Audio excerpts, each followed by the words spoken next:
Weep Cry Na, Weep Niniban. Hello, I'm Sharon, longtime Transformers fan and collector. I'm also an author, an animator, and a YouTube producer. I curate not only my own menagerie, but also my husband's Star Wars collection as well. While I will be using mostly Transformers in this video, the information I'm going to present is good for all brands and eras of collectible toys. So what do I mean by established collection? Well, plenty of online tutorials cover how to restore action figures and vehicles that you might have recently acquired, be it on Craigslist, flea market, or garage sale, wherever. These are toys that have years maybe of somebody else's abuse on them that you've got to clean away. But what about the figures that are in your collection? The ones that have found their forever home? Hot Rod, this is your forever home. I have figures that have been in my collection for 20 years, 25 years, even 35 years. These are part of my established collection, and they need occasional TLC too. So we're going to cover environmental concerns, maintenance, and restoration for your established collection. Environmental concerns. Let's start with climate and humidity in the region where you live. In dry regions like the American Southwest, Southern California, Nevada, dry conditions over time may cause the sticker decals to dry out and start to peel away from the figure. Now, in more humid regions like the American South or the Midwest, this may never become a concern. I live in the Deep South, and the sticker gum on all of my figures' decals is in really good shape. So you may never have to worry about it depending on the humidity and the environmental conditions where you live. Now, if your decals are starting to dry out, then you have a couple of options. There are lots of repro labels that are available online, and they make them for Transformers, for Star Wars, for a lot of different popular lines. Or you can try to find some way to restore the stickers yourself. You could say that my very first attempt at trying to restore stickers was when I was a kid, and one of the stickers on Motormaster, one of my longtime figures, started to come loose, and so I just put tape over it. I wouldn't recommend that, obviously, by now. But if you'd like to know more about that, we can research the topic and make another video on it. Another thing you'll want to do is be aware of what kinds of natural disasters pose a threat to you and your collectibles. For example, as I mentioned, I live in the Deep South. I have had to help people rebuild collections after both Hurricanes Katrina and Harvey. And, those are, if you live along the coast particularly, those are things you have to worry about.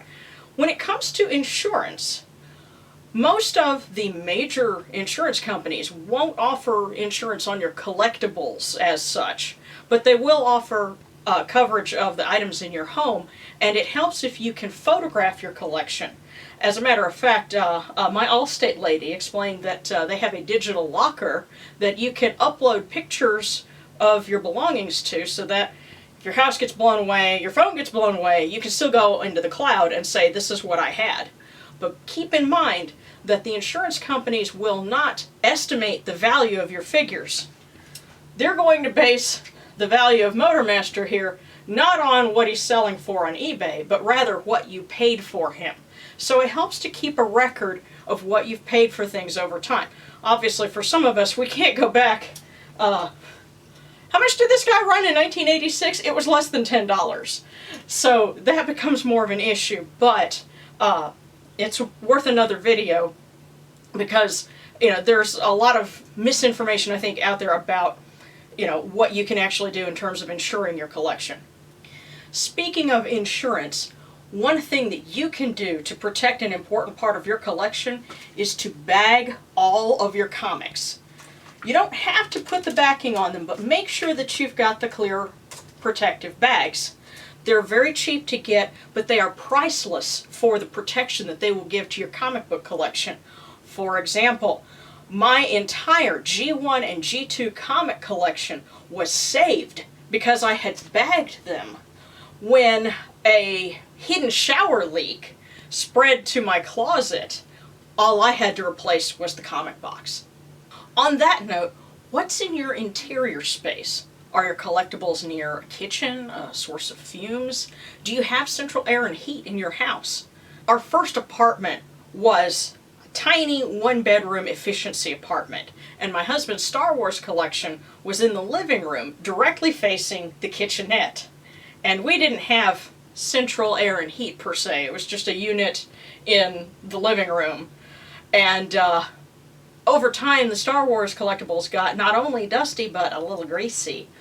Fortunately, we figured this out before we were getting ready to move, and we were able to give everything an Alka-Seltzer bath. And now, you'd never know. Climate control is good for Wookiees and Cybertronians, not just humans. Some collectors actually have humidifiers and dehumidifiers, but again, that's going to depend on your climate in your region and how that affects your living space. And finally, smoking is bad, okay? Vapes are bad too. Weed is bad too. It's all fumes, it all has chemicals in it, and it will all damage your collectibles. This may seem like a no-brainer, but you would be surprised how many comic book shops I have been in recently that reeked of Marlboro.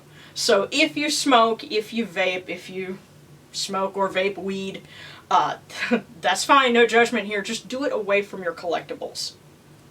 And for those of you who might happen to enjoy burning incense, obviously you don't want to do that too close to your collection, especially if you're using heavy oil-based incense sticks.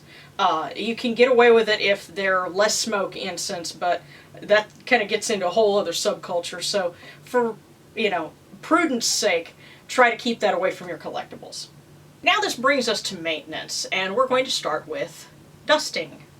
You could avoid it altogether and just put your collection behind plexiglass.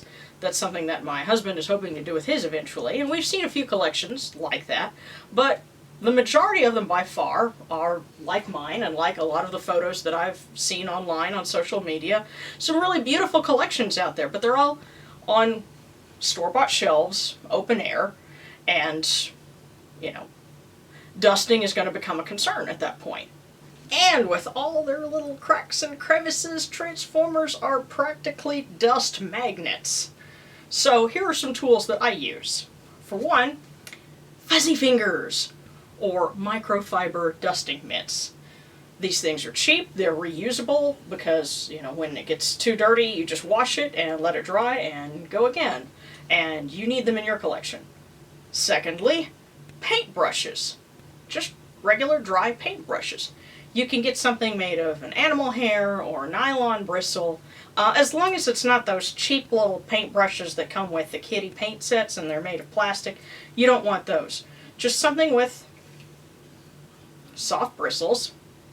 You can buy a whole pack of them at Michael's or Walmart for $7 or less. I like using flats and rounds for dusting in crevices. Obviously, you're not going to be using this for painting for very long because it is going to fray the bristles very much, but it's excellent for getting into nooks and crannies. And if you buy a whole pack of them, you'll have some left over that you can give to the kids to keep them busy or save them for your own art projects. Another tool that's really good for stubborn areas and deep in joints is pipe cleaner.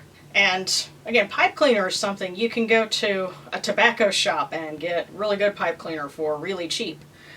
Just remember, there's still wire underneath here, so don't dig it down too hard, obviously.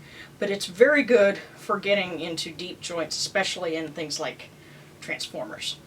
And finally, for unusual dirt, that's not just, regular dust, something that might be a little more clingy, a damp paper towel. As long as you make sure to wring it out good, it's not going to affect the stickers, if you wipe them down.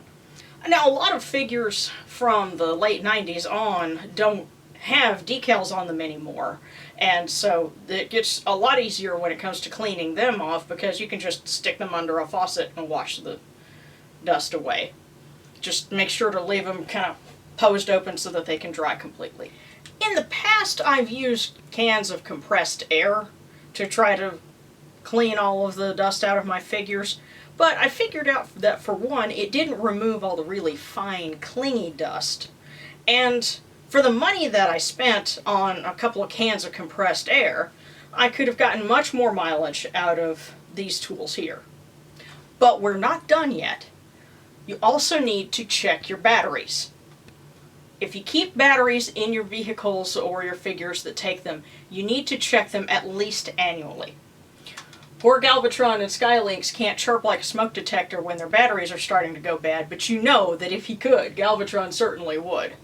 So at the end of this video, go check your collection, go through all of the figures that have batteries, and visually inspect them.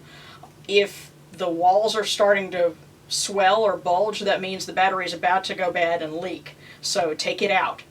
And if you do happen to find that a battery has burst and leaked its fluid into your toy's compartment, there are lots of tutorials out there on how to fix that. Quick tip, Q-tips and vinegar go a long way. This brings us to restoration. As you dust and inspect your figures, if you handle them and you notice that any of them with softer plastics, especially PVC plastic, are starting to feel a bit sticky, that means it's starting to deteriorate. Same thing with vehicles that have rubber tires. If those tires are starting to look more gray or dry or cracked, if they feel kind of brittle, that means they're starting to break down. But the good news is you can fix this. And for both rubber and plastic, you can find the tools that you need in the same place, and that would be auto detailing supplies. Specifically, dashboard restorative and tire foam. Really, what better thing to treat rubber on Autobots with than tire foam? Now, I'm using Armor All Restorative, and I like to use Blackmagic tire foam for my Autobots tires, but it doesn't have to be brand specific. Just make sure that you don't get a restorative that is meant specifically for black plastic, because it might have dyes in it and you don't want that all over your collectibles. And ladies, because there are other gal collectors out there, don't let anyone in the auto store try to mansplain to you. Just be specific and explain that you need a dashboard restorative, and if they ask, what are you working on, explain that you're trying to restore plastic collectibles that are vintage, and if they're a good sales associate, then they will help you without trying to talk down to you. Now, if they do, hey, it's a free market. You can take your business and your money to another store.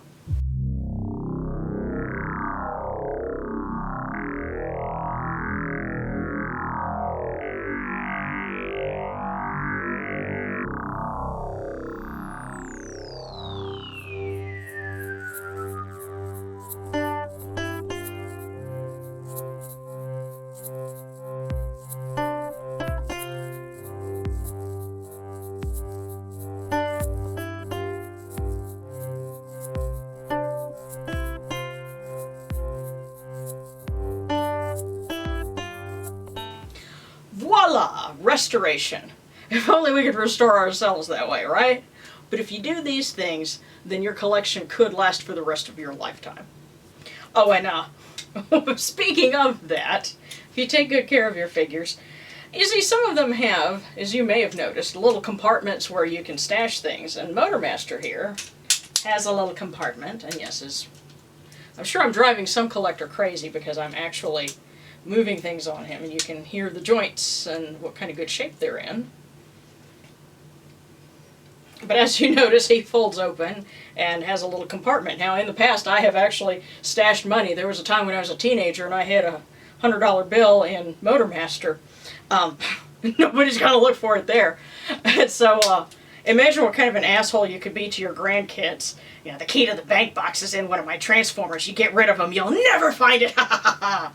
If you enjoyed this video, then please please share it with others, and subscribe to Golden Age Video. And please check out our original animation that is also on this channel. If you are a fan of classic 80s series like G.I. Joe and Transformers, then you'll appreciate the fact that we got the original voice director for those series, Wally Burr, to give us some coaching and some input as we worked on a lot of these videos, especially my senior animation project, which is titled Half-Ass Kingdom Commute. This is part of a concept for a series that we're slowly putting together. And this was Wally Burr's last voice directing project, because he recorded that with us in 2015, and unfortunately he passed away in 2017. But this was our chance to work with one of the people that made our childhood so special, and here at Golden Age Productions, this is what we do, is we take all the best things from our childhood and try to let them live on in fun new ways. So you're invited to come and join us in this journey, and please bring a few friends along with you. So until next time, and until all are one,